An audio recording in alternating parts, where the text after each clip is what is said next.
we are going to be hearing from and have heard from some amazing contributors to culture, arts, and entertainment.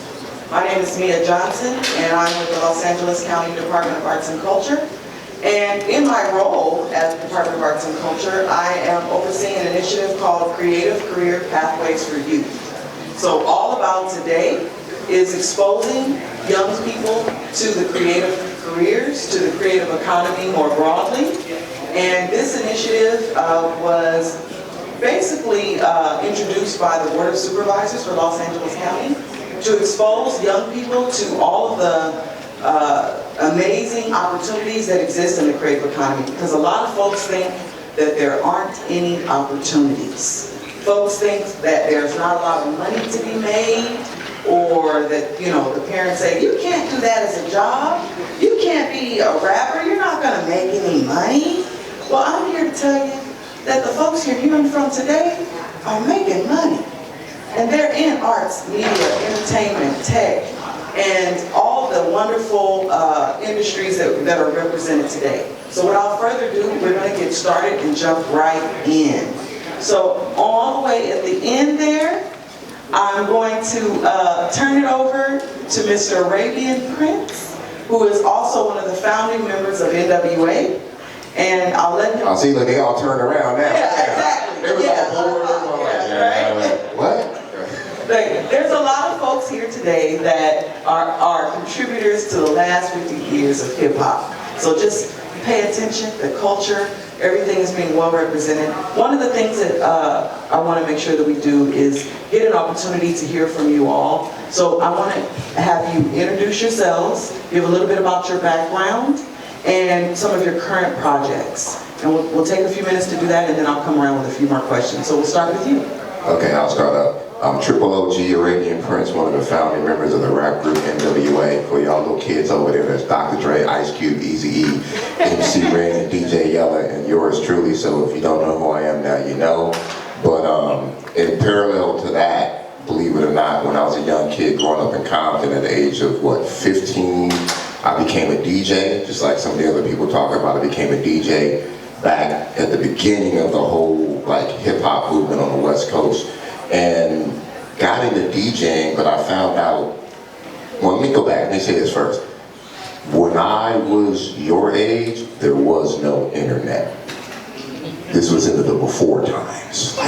You had to read books, you had to go learn. I would go to, the library or go to these computer stores to try to figure out, how do I work this? I would go to the music store, what's a mixer? I didn't know what a mixer was, but I knew if I wanted to be a DJ, I had to have a mixer. So I had to learn electronics just to be a DJ when I was 15 years old. But very fast, matter of fact, he just left. One of the founders of West Coast, Lonzo, was here, who actually found Dr. Dre. Oh, Lonzo back there somewhere. He over there somewhere. Anyway, but yeah, so we found out real quick, going from being a DJ to making records, you had to figure out what a computer was. Because to go in a recording studio, you had to figure out how to sync this drum machine and that sequencer with that, mixer and that synthesizer, so I got into computers. So, make a long story short, was DJing, and I started making records, and then I was like, oh, I got a computer now. Oh, video games, that's something new. This was the early 80s.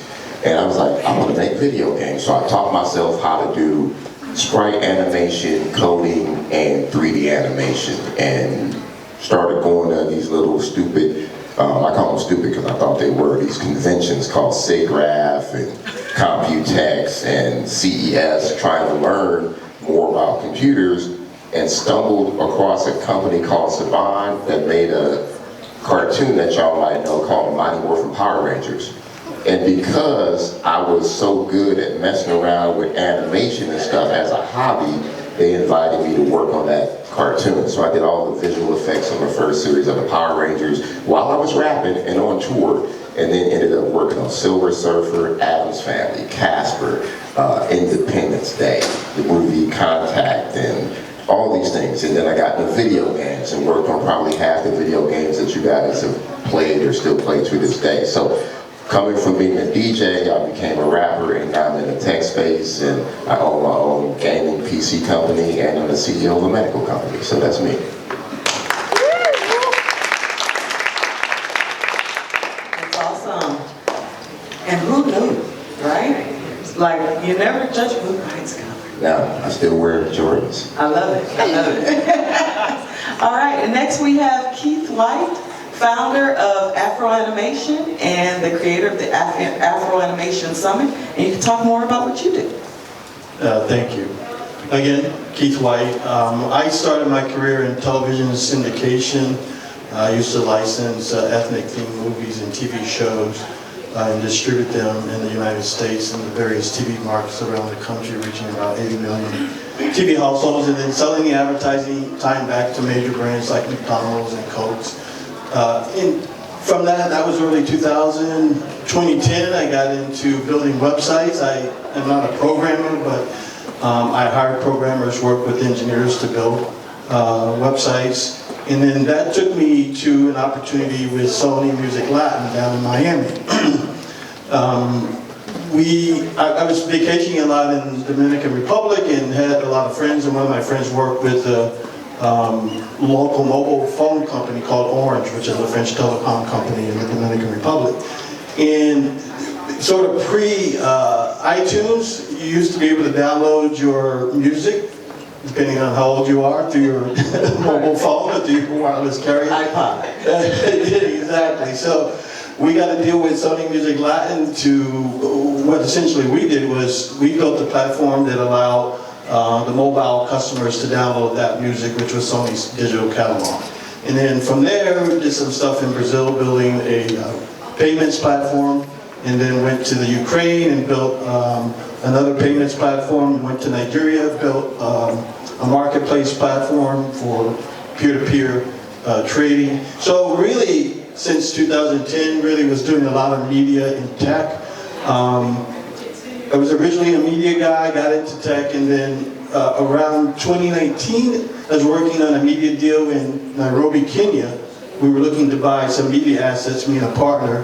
The pandemic happened, but on my travels in Africa, I was meeting a lot of creators in South Africa, in Nairobi, Kenya. And the one thing that I walked away, all of them were saying, we wish we could connect with our American counterparts. So 2020 comes around, the pandemic happens, everybody's at home, everybody's doing a conference. We were building a mobile app, which is a short form video mobile app. But honestly, we were just building a Me Too app. It wasn't really solving a problem for any creative community. That's never the way that you build an app. You want to solve a problem. So during that time, I started coming across illustration work and comic work being done by Black and Brown and African creators on Instagram. And I really had no reason to pay attention to animation. You know, in my career, I just always thought it was a kid's medium, but I was really impressed with what I saw. And of course, the George Floyd thing happened. A lot of American companies said, hey, we want to be a part of this positive diversity, equity, and inclusion change. So I started thinking about it. I said, well, maybe this is the vertical we should build this app for. And basically just Google whether or not a conference had ever been put together for animators of color. And nothing had ever been done. Like, there was never a conference for that vertical. So we decided, or at least I decided, if we were going to have an ask from the creative community to ask them to put their content on our platform, we better do something for them because they don't know who we are. So in order to establish that credibility, we decided in early 2021 to do the first animation conference targeting African and African American creators. There's no doubt there was a problem, or is a problem still in Hollywood with respect to them not saying that, or them saying that they couldn't find diverse creators. In some respects, they would go all the way to Taiwan to hire an animator to create a black character, and that made no sense. I mean, so organizing this conference, we were able to put together in the first year 1,900 African American, Latino animators from around the world, as far away as the ghettos of Soweto in South Africa, and Nairobi, and Nigeria, and Tanzania, and Ghana, and Caribbean and Brazil. And so we walked away with this first conference in 2021 with the embarrassment of riches. It went so well. So we did it again in 2022, and we grew the audience to 4,900 creators from all around the world. The first year we didn't have any Hollywood studios supporting us, and the second year almost every major animation Hollywood studio supported us. So all of that was done virtually. We didn't charge. So here we are in 2023, and naturally scaling that conference, we are now doing it in Burbank on April 26th and 27th at the LA Marriott Hotel. So I'm proud to bring that to the Los Angeles area. And so as a result of that, I think we got really good at doing conferences. Sometimes when you start a career, it's not where you end up. You may have to make a pivot. And so because we were doing media and tech, I ended up getting really good at doing conferences. So at the end of May, we're doing another conference in LA at the Skirball called The Future of Music, which brings artists together, the record labels, the private equity, the innovators, to talk about where the future of music is going to go. So that's basically what I've been doing. Awesome. Thank you so much for sharing that story. So one of the things that we want to make sure we do today is remind ourselves about the journey, right? So we're going to be thinking about that. So I want you guys to kind of be thinking about what you're going to tell me when we get to that question. Hi, John. Paul? No, I don't really talk like that. He said so much about Africa, so I was like, well, let me put my accent on and deceive the people. No, my name is John Ejapong. I work with GRX Immersive Labs. I am a first generation African. My parents are from Ghana. So being raised in the Washington, D.C. area, you know, go-go is a huge part of our culture in D.C. Anybody know what go-go music is? Yes. Yeah. Check it out. Thank you. Yeah. So, oh, okay. Yeah. Right. Awesome. So being raised in that area, you know, being African or having an identity, you talk about identity crisis. I was afraid for anyone to say my last name, i.e. one of the brother who brought us on, he asked me, how do you say your last name? I've been experiencing that since I was in high school. What I wanted to share with the young people is that with all the tech and everything that's going on, in my journey, I was able to find myself here by knowing who I was and being able to push into that further, because everything is built around identity. I know politically correct terms of using tribe and stuff, so I'll be mindful of that, but we all come from different groups and sectors, right? And once you understand who you are, then you serve that community, that's where you find purpose, right? Because in a lot of all that's going on, tech is never going to stop, but tech is a reflection of the human experience. So for me, being raised in the Washington, D.C. area, being in a go-go band, music is what saved me. You know, most people were, you know, in basketball, played sports. I was in a band. Like, if you're in D.C. and you're not a part of a band, then you're not really popping, right? Or you're not lit, as the young people would say, I think. So I left the D.C. area and ventured off and said, I'm going to go to college. And I went to school in Missouri, which was like just purely European lands, right? And I had to learn that culture. And I began to realize, regardless of what color you are, we are all human, right? And if you can find those middle grounds to connect with people, you can be exceptional. And that comes once again from having an identity, even though when I was younger, I was ashamed of my identity because of the divisiveness that you talked about that has been placed amongst different parts of the Afro communities. But then after that, in 2000, I was done with Missouri, and I was like, I'm going to California. So I went to California, didn't know anybody. And before I went, my parents had passed away, right? And this was, my mom got hit by a car, and 6 months later, my dad passed away. So I was literally on my own, right? And I just went further away. Instead of going back to DC, I was like, I'm going to the West, and I'm going to start a life for myself. It was difficult and challenging, but I believe if you go by what you see from your internal space, you know, I have a company called Internal Perspective Group. When you move from your internal space, it will vibrate and bring about what you need, and it doesn't always show up in understanding what you want, but it'll begin to make itself clear as a discovery. And we talk about in our group, PGP, Passion, Gift, Purpose. Once you have passion, that's what fuels you, then you have gifts. You harness them, you grow them, you go to mentorships, you go to school, different things of that nature, and then 1 + 1 equals purpose. Then you understand your purpose. It's very easy because most of the young people are like, I don't even know what I want to do. I like this, I like this, I like that. What are you passionate about? I've heard someone say that on the last panel. So I followed my passion. I went into seminary, which is totally opposite from anything that I'm doing now.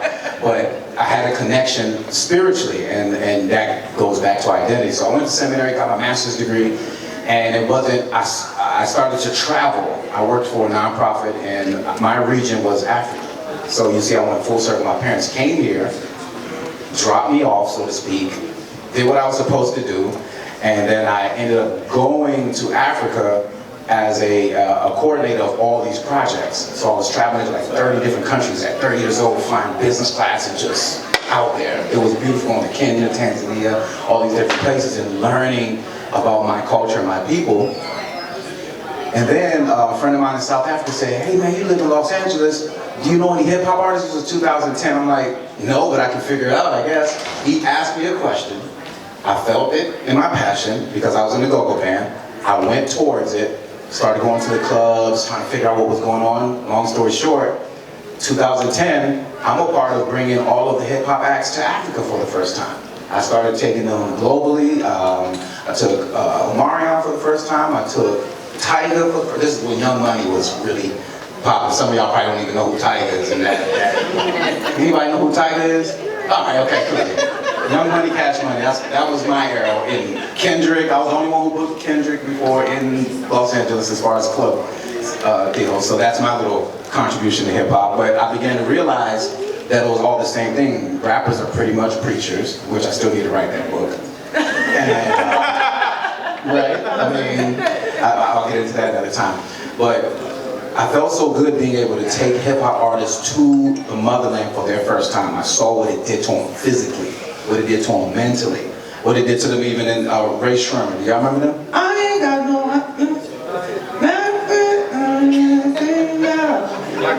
yeah, and then they did, I took them to Africa, they came back and they got Black Beatles, I think was the song, that like smashed. That was literally after they came back from Africa, so I was like, yo, there's something to when we touched the land and why people took us from the land. But I'm still working through those concepts, but technology helps, like this brother was saying, where we can bridge the gap because there's so many creatives everywhere because we're all creative. Everyone is a creative. I tell teachers that as well.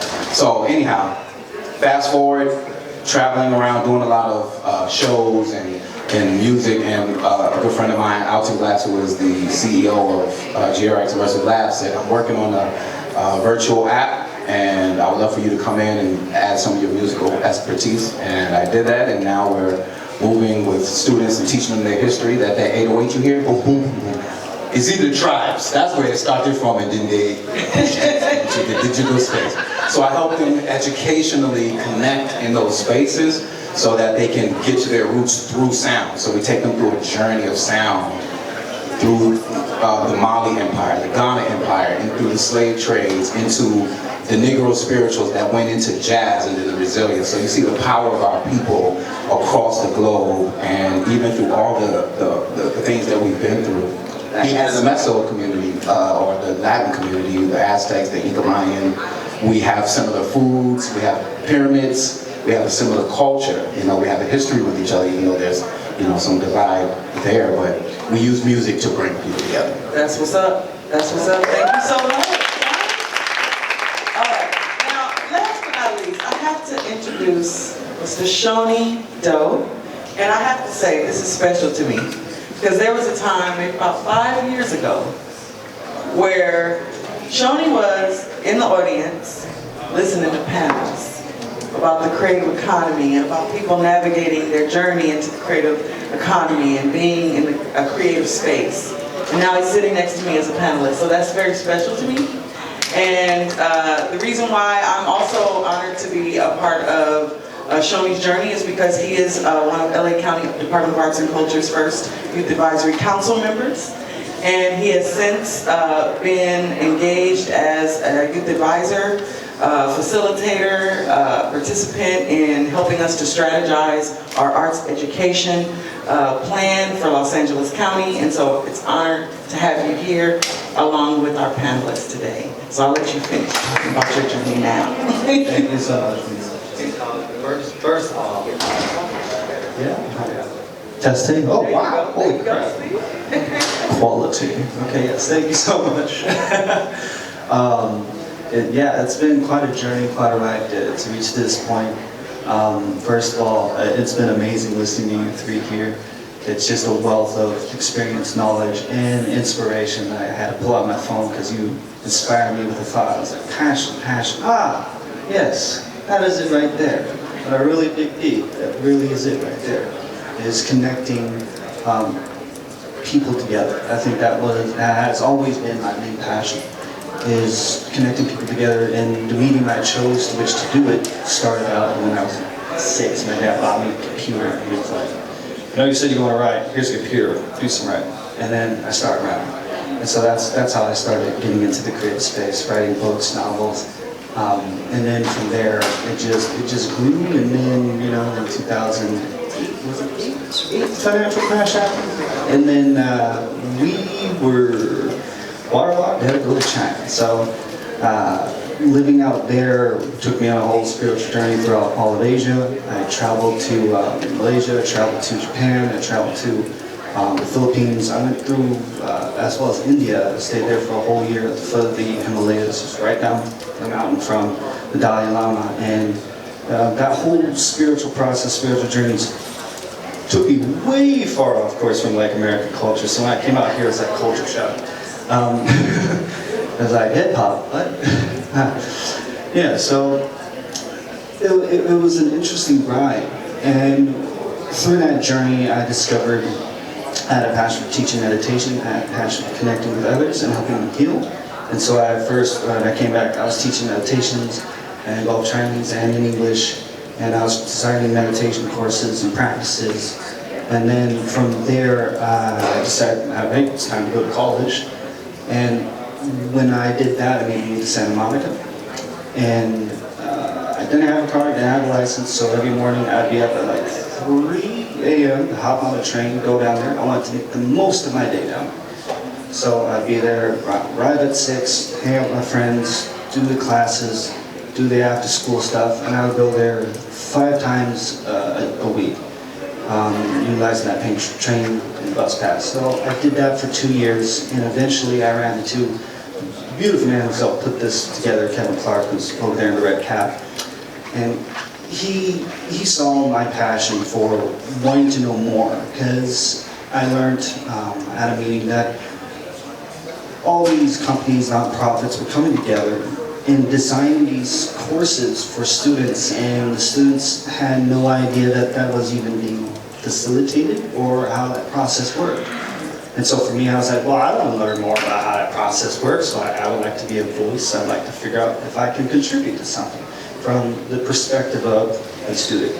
And so that took me on this whole wild roller coaster ride for about 2 years of creating content, producing commercials and producing short documentaries, and covering these different events, meeting and talking to different people about careers, getting people into the media industry, and like going to different panels. That was the main thing. And such as this. So it's been crazy now being on this side. So, hi people. is kind of what it's like. And so that eventually led me to join VIEW, or GAC, and being a Youth Advisory Council member, in which we're designing and curating plans for how do we move forward from here on out in creating and organizing a format or a platform that could be shared with all the different regional education institutions to begin implementing in their communities to fast track getting kids learn into different career pathways within the arts. Now, it's a very fascinating process, and from there, I found my passion in that. And then I started working with a friend, Kat, right there, and started a nonprofit called the Expressive Technology Collision. And we were going to launch it, and then COVID hit, and that kind of like burnt everything to the ground for a little bit. And I live far out on the edge of LA. So I live in Lancaster. So that's where I've always lived. And out there, I decided to partner with the local church, build an Outlease studio. Me and my dad, he works construction, design, laid out, built an infinity green screen, filled up the space. We have connections with China, so we have plenty of people who are like, hey, as soon as you start making money, we will send you all the tools you need, but first, you need to start making money. And I was like, okay, cool. So we just launched last week, so I'm excited for that, and I'm excited to, thank you. And, I'm excited to see what partnerships come with it, because I'm not gonna front, I am not the guy that knows everything. I'm not even gonna pretend I do. I am not the professional. I am a man with a vision who's just acting upon it and hoping that something sticks. And so I bring in that out there, putting that into the ethos. I thoroughly believe in what you say. You know, when you put something out there, it will come back to you the more you put it out, and eventually it will just come to fruition. You don't know how it will, but it will. And so I thoroughly believe in that, and I don't want to run over time, so just kind of wrap this up. I just want to say to everybody here, in your own community, people you know, or people that you meet here today, figure out how you can work together and make an impact. Because that, I believe, is one of the greatest things that we can do as a person or as a human being, just having an existence in this void universe, dust particle rock floating through outer space. Because on a small, grand scale of things, we're very small. And so what makes our lives so valuable and important, to me at least, is when we make an impact on other people's lives. So I'm encouraging that, and if I can make connections with people here to facilitate creating a program out there in Lancaster and Palm where I have not found too many programs helping anybody for virtual production or getting into that space, which is what I'm trying to do now. And then before I forget that, tack on AI. So I'm learning AI, machine learning, deep learning, you know, ChatGPT, if anybody knows of that. Or like, you know, Midjourney, Blue Willow, there's a whole bunch, Harmony, a whole bunch of creative processes that would fast track kids who zip in just launching into the industry, just by learning how to talk to AI. So that's what I'm hoping to facilitate. Thank you, Shoni. So I know we're running on time. We got 5 minutes. So I want to make sure that we get to the meat, right? Because this panel is about innovation, tech, and entertainment.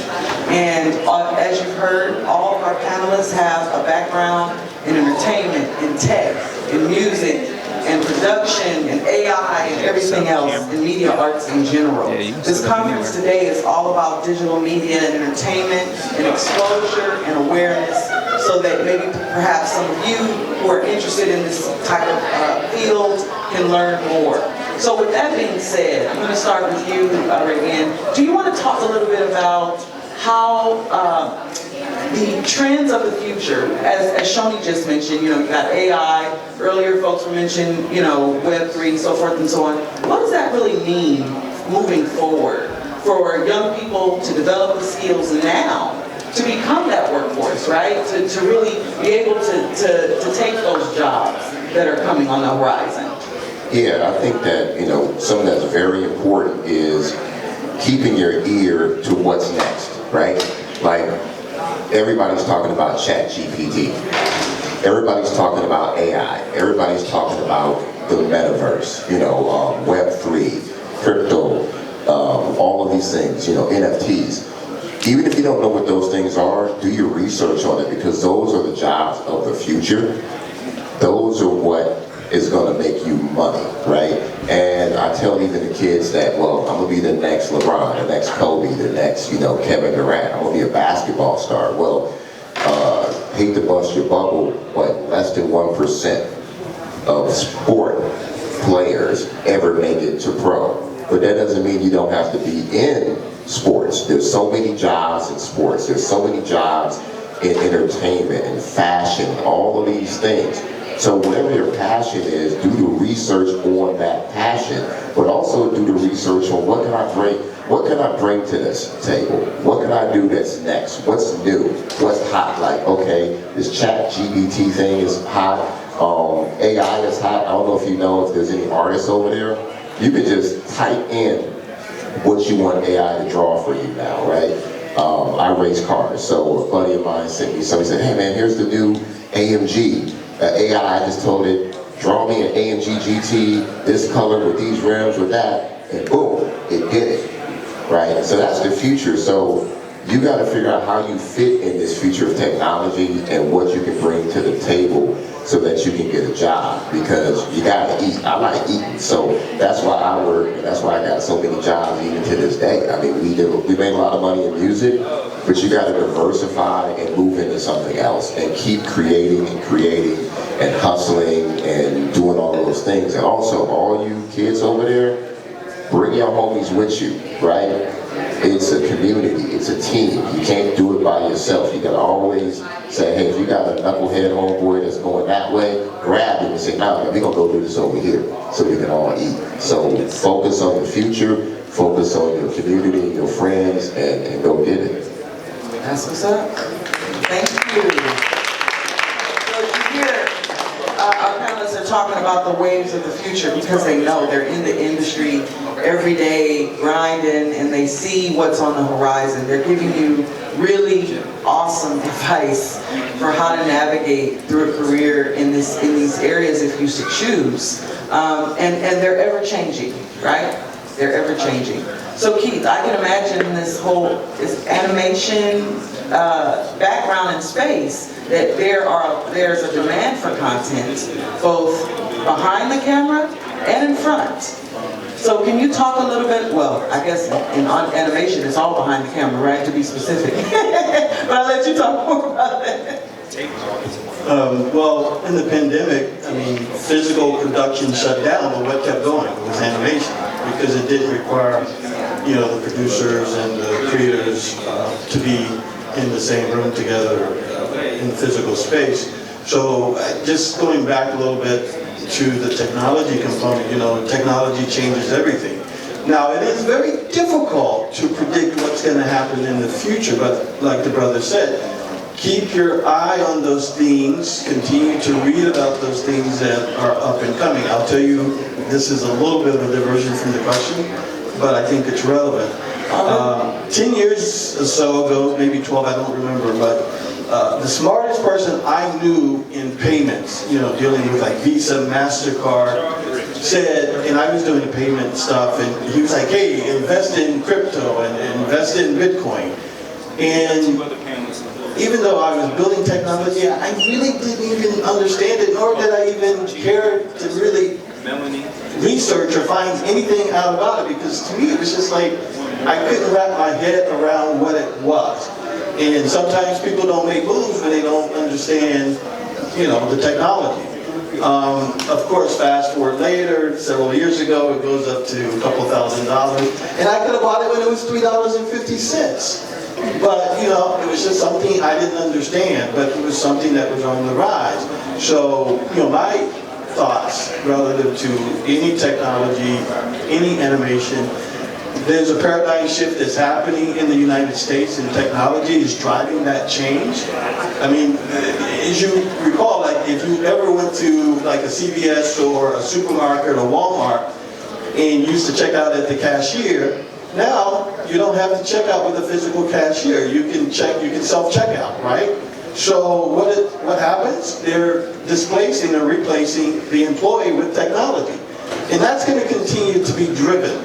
Because when you can bring efficiency, convenience, and save money in an industry, those who make those decisions about where money is deployed is going to choose that every day of the week and twice on Sunday. So continue to read, continue to immerse yourself in certain things, even if you don't have to be an expert in it, because technology will change things. Awesome. So it does look like we're coming to the end of our panel, so if you guys could just give us some real hard-hitting tips for how folks can prepare for the future. John and Shelley. Yes, to piggyback off of what my brothers have shared about knowing what's going on in the future and that things are moving forward and automation is eliminating jobs, I think it's going to be important for you not only, first of all, identity, I'm going to always push that, Secondly, entrepreneurship. Like, you have to find your way through this because jobs are being lost, so you have to create. And there's nothing new under the sun, so there's always opportunities where you're going to find it within yourself and in your community and providing a service that impacts people personally, right? You can use technology to do that, but if you impact people personally, like I've switched now, I'm in the agricultural space, because guess what? We're all going to eat at least an hour from now. We probably already ate, and we're going to eat tomorrow, we're going to eat the next day, we're going to always eat. So go into a place where you know there's always going to be an opportunity for you to do it. So, entrepreneurship. Awesome, awesome. Thank you so much. And to piggyback off of everything that's been said so far, and just to kind of add to that, I'd say when it comes to like uncertainty, if you're uncertain of where to go or how to start, Google is one thing, ChatGPT is like a supercharger for that. And at the same time, just if you don't know, explore. That is it. If you do not know, explore. Explore until you do know. Explore enough until you have an understanding of what what you're actually going to be doing, where you're going to be going, what direction it's going in. And then at the same time, just start meeting people who are already doing it and just be around them if you can. That's like the best two inklets I'll throw into there on our time. Awesome. Thank you so much. You guys have been amazing.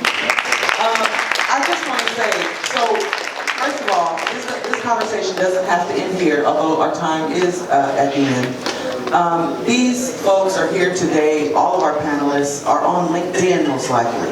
And if you're looking to really build your professional network, I encourage you to build your LinkedIn page and connect with some of these folks here, as well as today, throughout the rest of the day. But I couldn't leave without saying, for folks who are interested in learning more about the creative careers from other creatives, diverse creatives, who are living the life every day in arts, media, and entertainment, to check out Creative Careers Online. That is a web resource that LA County Department of Arts and Culture has put together in partnership with Gladio.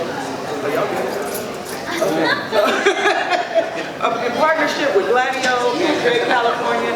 And what's interesting is that there are creatives on the site that are real people who will have their videos and advice and statistics on how to get into the career, all here free and for you. And hopefully we will have some of these amazing panels featured on there one day soon. So thank you so much for your time, everybody.